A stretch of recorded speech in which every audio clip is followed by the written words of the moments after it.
Hello and welcome to this beginner's guide on Canada Express Entry. Canada Express Entry is an immigration program for the Government of Canada for skilled foreign workers who have work experience either inside or outside Canada. The work experience can fall under three categories: skill level 0, A, and B, and they would qualify you to be eligible for the Canada Express Entry. Skill level 0 are typically management jobs, given over here, like restaurant managers. Skill level A are professional jobs, so where you have obtained a degree from your college or university. They can also be doctors, dentists, software programmers, etc. And skill level B are technical jobs and skilled trades, and some of the examples are chefs, plumbers, and electricians. Now, today we are going to discuss about two streams of the Canada Express Entry system, and they are the federal skilled worker and the Canadian experience class.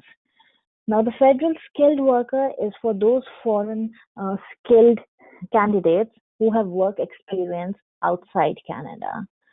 And the Canadian experience class is for those candidates who also have some work experience inside Canada. To qualify for this program, you need to have a minimum work experience of 1 year inside Canada, and that work experience has to be a full-time work experience.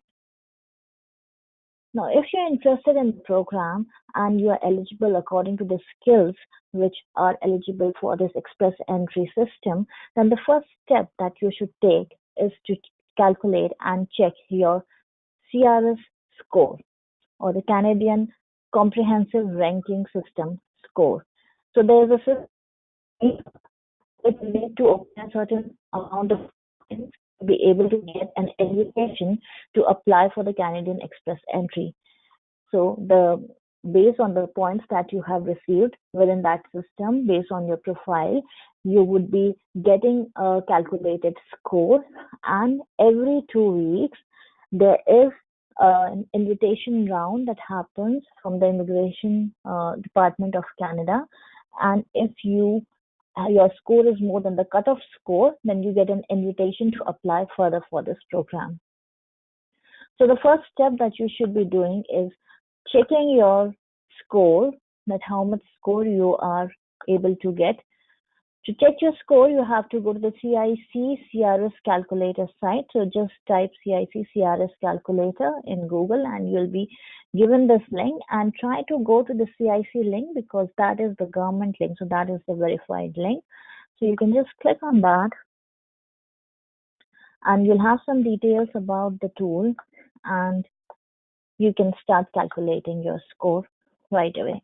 Now, once you calculate the score, this is also important as the first step because it will give you some idea on where you stand in the competition of the various people who are applying for the Canadian Express Entry system, and what are the criteria that you are assessed on while calculating your score, and if there's any scope of improvement of your score based on the criteria.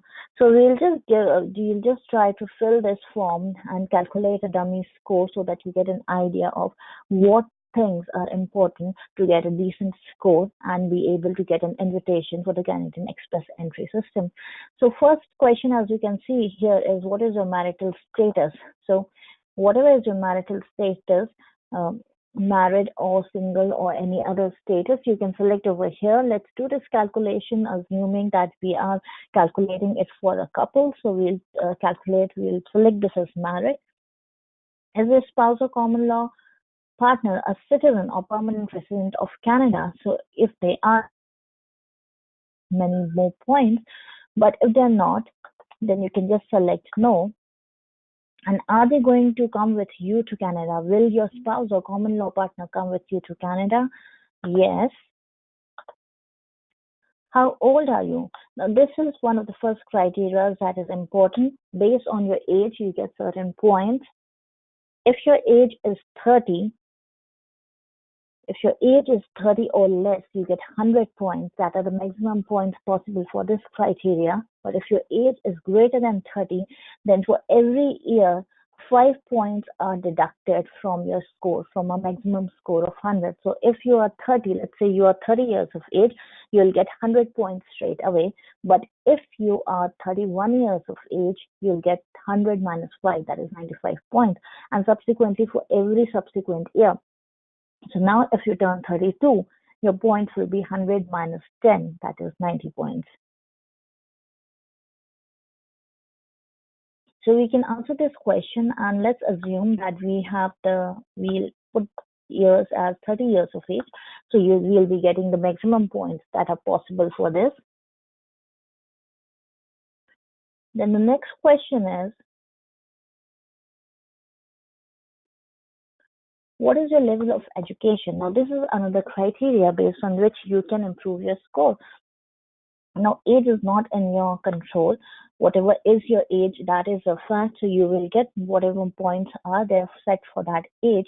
But what is the level of education? So if you have a Canadian degree, diploma, or certificate, you can mention that if you have a degree from a university or college that is not inside Canada, then you need to get your educational credential assessment done, which is known as ECA, which is basically assessing your degree from outside of Canada and finding out the Canadian equivalence of that degree. That is educational credential assessment. We'll see later in the video how you can get that done.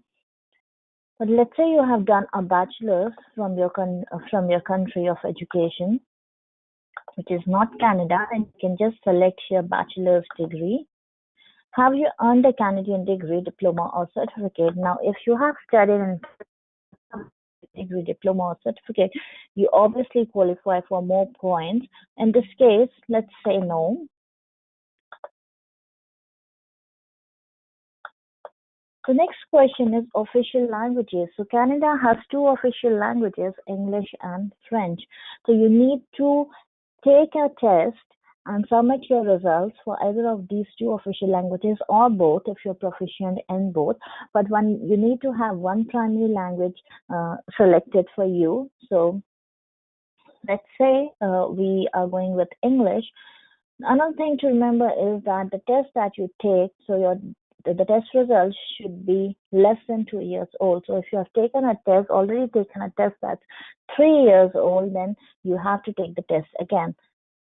So you can just say yes.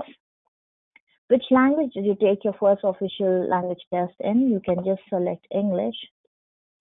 So for English, there are certain tests. You can give the CELPIP test. You can give the IELTS test. The most common test that people give for English or take for English is the IELTS test. So I'm going to select that.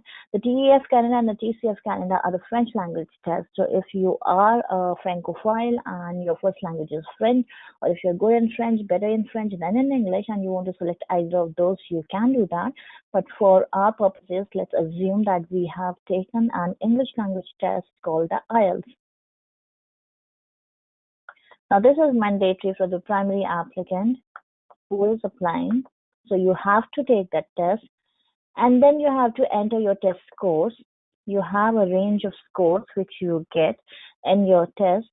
So another thing to remember here is that you need to get a minimum of CLB, which is a band, CLB of 7. So which is, we'll see how it is. So we can just see over here. If you have taken the IELTS test, and another thing to remember here is that IELTS test has 2 streams, academic and general training. For the express entry system, we need to take the general training scheme and not the academic one. So you have to appear for this test. You'll get your results of this test, and you have to appear in the general training stream. The minimum requirement for the Canadian express entry system is a CLB level of 7. So you have to get a level of 7. To get a CLB level of 7, your scores in each of the department, the minimum scores in reading, writing, listening, and speaking, which are the 4 categories in the IELTS exam, the minimum score should be 6 in each of those categories. The more score you get, the better would be your points. The more points you would be scoring.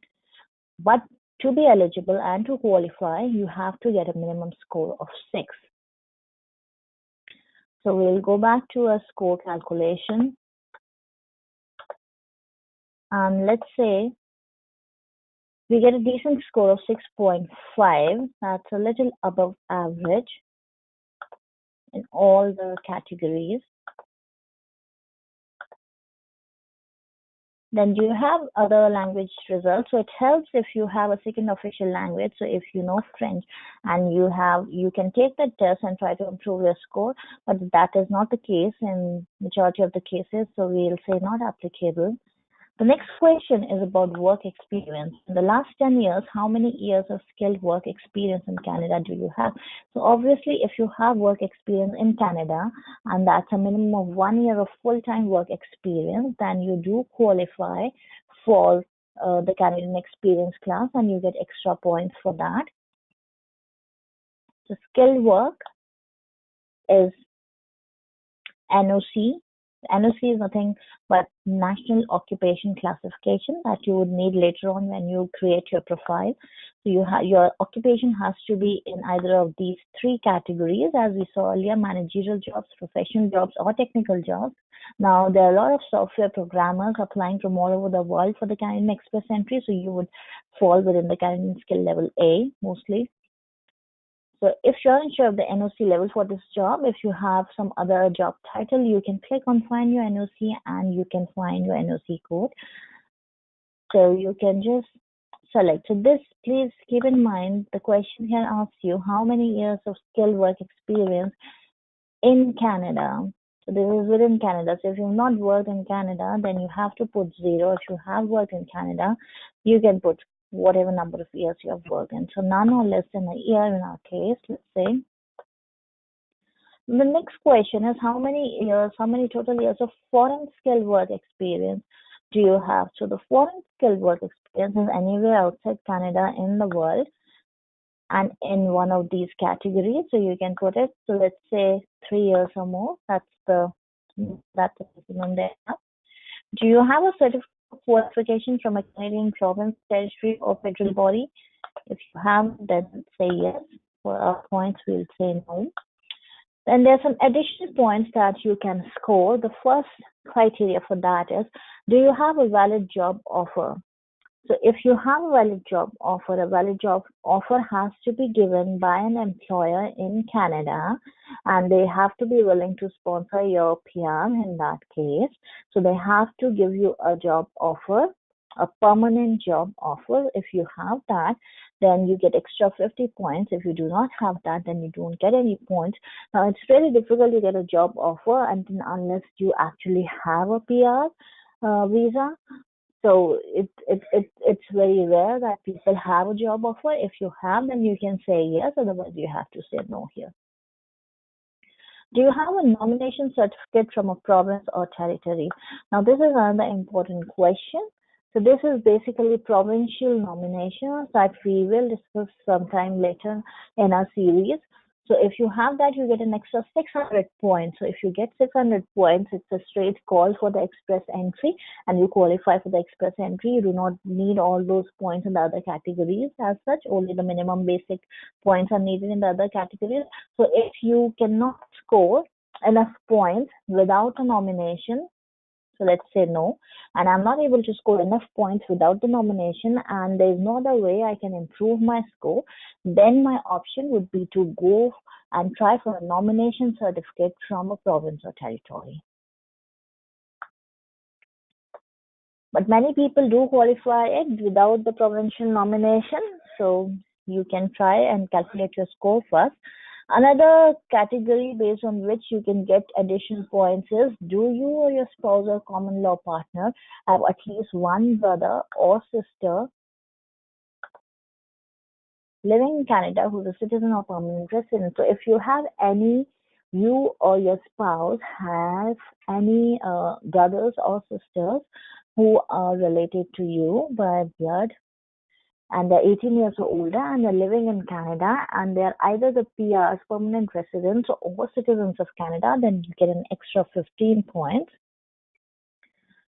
So you can say no or yes based on your criteria. Now, they can be by adoption, they can be a stepbrother or stepsister, or they can be your blood brothers and sisters. Now, the next question, because we applied, in this case, as a married couple, the questions so far were for the primary applicant.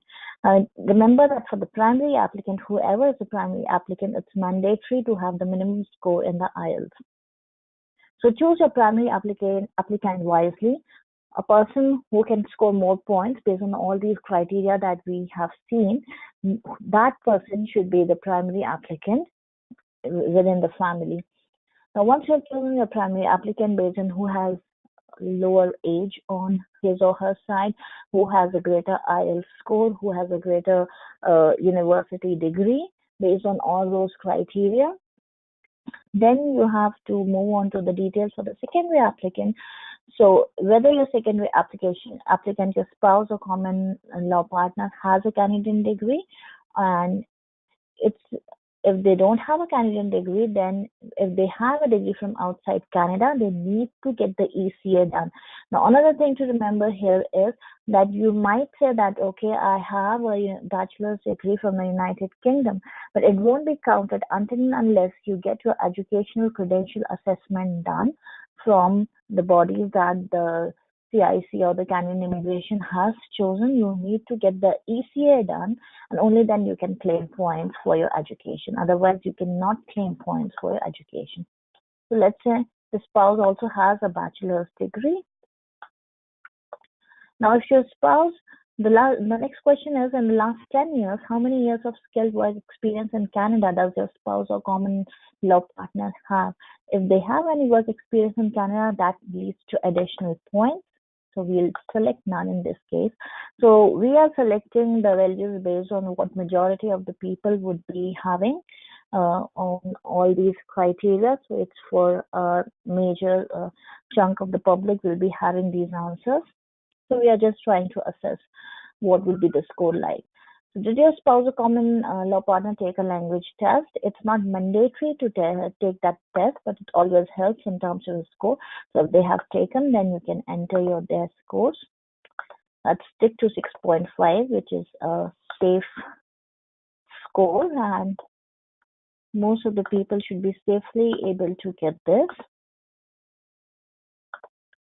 And now it gives me a button which I can press and it will calculate my score. Calculate your score. Now keep in mind, these are all dummy values. We have not yet taken our IELTS test, so we do not know. We have not yet get a ECA, which is the Educational Credential Assessment done. In many cases, if your degree is if you have a master's degree, let's say, which is a part-time degree or which is a distance education program, and sometimes it is not recognized by the World Education Services, which does the ECA. So it's always, all these values are based on assumptions. It's always necessary to get these values done before we actually create the profile. So let's look at the score.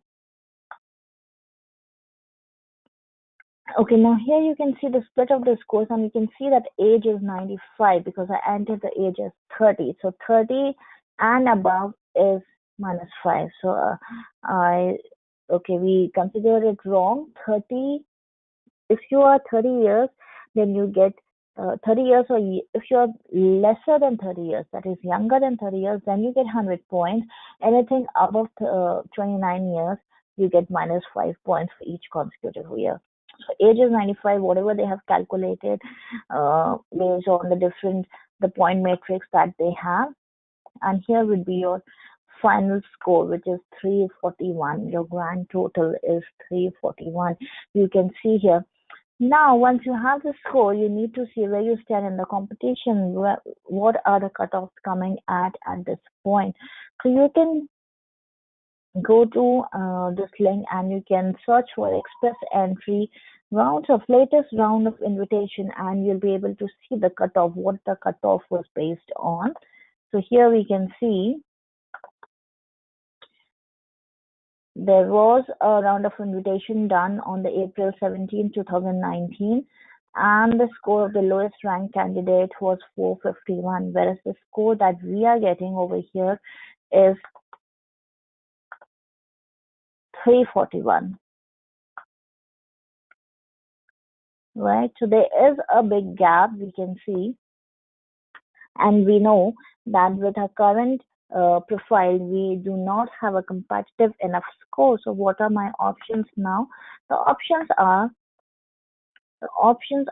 for the primary candidate, especially try and increase your IELTS score. So if we change this to the highest, we'll see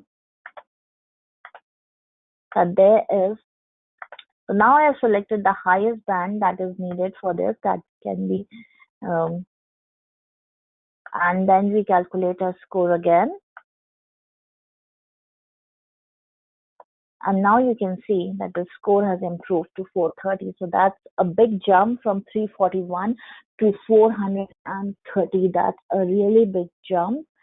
And so this just shows you the importance of getting a good score in the IELTS. You can also try, let's increase the spousal IELTS score to the maximum.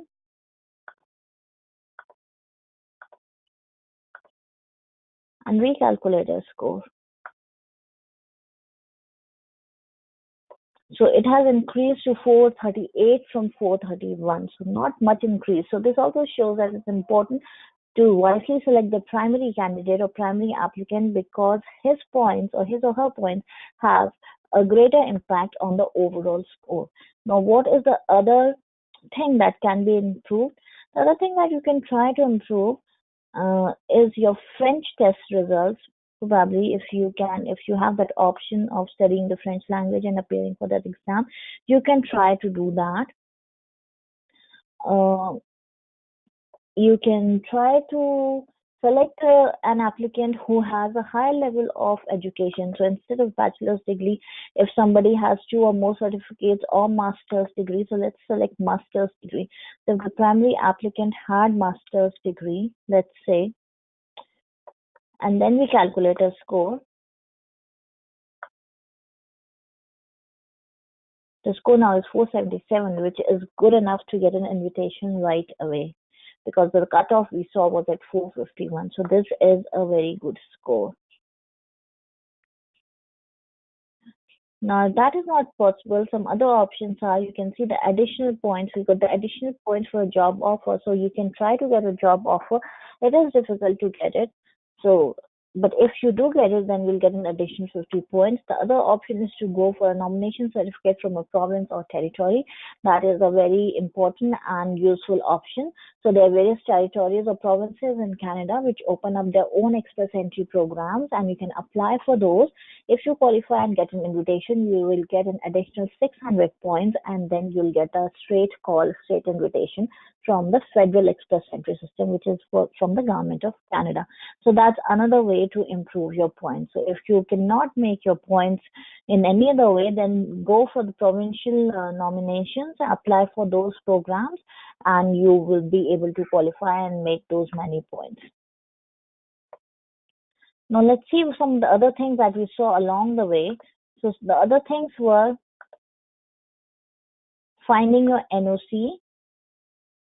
So we saw the NOC. The World Education Services. This is where you get your educational credential assessment done. So you have to go to this site. I'll be posting all the links in the description, so you can check out the links over there. So you have to go to credential evaluation over here and evaluations for immigration. So you need to create a profile over here. You need to pay some fees. The way the educational credentials are done, you have to get a transcript from your university from which you have studied, then your bachelor's or master's, and you have to send that transcript to the address that the West would give you, and then they would assess your educational transcript, and they would give you whether the Canadian equivalence to your degree is bachelor's level or master's level, or they consider it as 2 or more degree certificates or certificates. So whatever it is, then that would be given by the VAS. So this is one thing that you need to get done before you create an express entry profile, because only once you have the ECA, they would give you some reference number to be quoted. Only once you have that reference number will you be awarded points for your education. So that is one thing. Then you can find your NOC. Once you create your profile, you would need to create it for for a specific skill. So if you are a computer engineer, you have to, this is a find your NOC link. You have to go to this link and you can search by your this description. So this is your information system analyst and consultant, computer programs and interactive media developers, software engineers and designers. You can click on these and see the descriptions, and this is your, this numeric code is your NOC code. So you would need this when you create your Express Entry profile. So you have to keep this handy. These are some things that you need to have before you create your Express Entry profile. Your ECA done, your NOC, and then we have seen the points factor. And the third is your IELTS. So the third would be your IELTS. Now, once you have these three things, you have got these three things done, you have appeared for your IELTS and you have your IELTS score, you have your ECA done, and you want to go ahead and create an Express Entry profile, then you have to go to the link to submit an Express Entry profile online form, fill the online form. You just have to select it over here, find out if you're eligible. They'll be asking a certain set of questions and they'll be giving you a personal reference code which would be used to create your profile. But you cannot create your profile unless you have taken your language test, which is the IELTS. You have your ECA to claim your education points, which is done by the West, and there are some other agencies, but West is the most popular one. And then the third thing is you need to have your NOC or occupation against which you are applying for your experience. Now, once you have created your profile, then you'll be put in a pool of candidates, and based on that pool of candidates, you can see the distribution score which is currently there in the pool. So there are these many candidates with a score of 601 to 1200. 1200 is the maximum CRS points possible. There are 1903 candidates with a score of 451 to 600 and so on, 401 to 450. There are 34,909 candidates, so which is one of the largest chunks of candidates. So you'll be placed on this pool, and if you cross this cutoff score, then you would be invited to apply. And once you get the notice of invitation or the invitation to apply for the Canadian Express Entry, then you can go ahead and apply for this Canadian Express Entry system. Now, if you're getting any profile, there's no fees that is required to create the profile. The only money that you would be spending is to appear for the IELTS exam and to get your ECA done. So if you're interested, get those done and create your profile, because there is no fees associated with it. And many of the provincial nomination programs directly go to your Express Entry profile and might send you an invitation to apply for their provincial programs, which would get you 600 points, which are important for you to qualify for the Express Entry system. If on your own, you're not able to get the 450 points, which are currently the cutoff. The cutoff has gone down till 440 or 439, something like that. So there's still chance of that. We would say that any score that is 400 plus is a positive score, and you might get an invitation. If not now, then sometime in the future. Also, if your score is 400 plus, then the chances of some in provincial nomination programs like the Ontario Provincial Nomination Program directly picking up your profile from your Express Entry profile and sending you an invitation and nomination, an intern nomination, which would fetch you the 600 very important points which you need for the Canadian Express Entry system.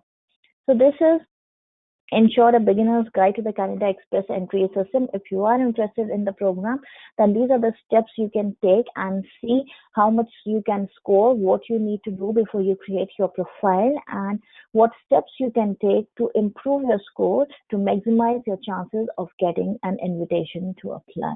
Now, what happens after you get an invitation to apply? We'll cover it in some later series. You basically need to apply.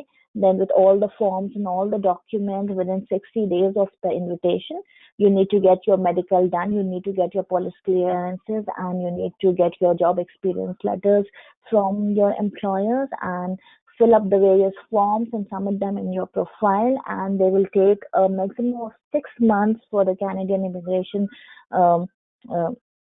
authorities to process your application, and you will finally have your permanent residence card, permanent residence visa. A permanent residence visa would allow you to work in Canada for any employer, any kind of employment, and live in Canada.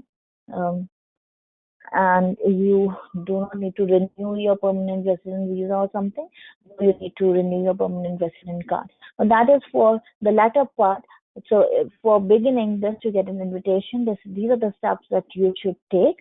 Um, we hope that this was helpful and will help you prepare for your Canadian Express entry and Canadian immigration journey.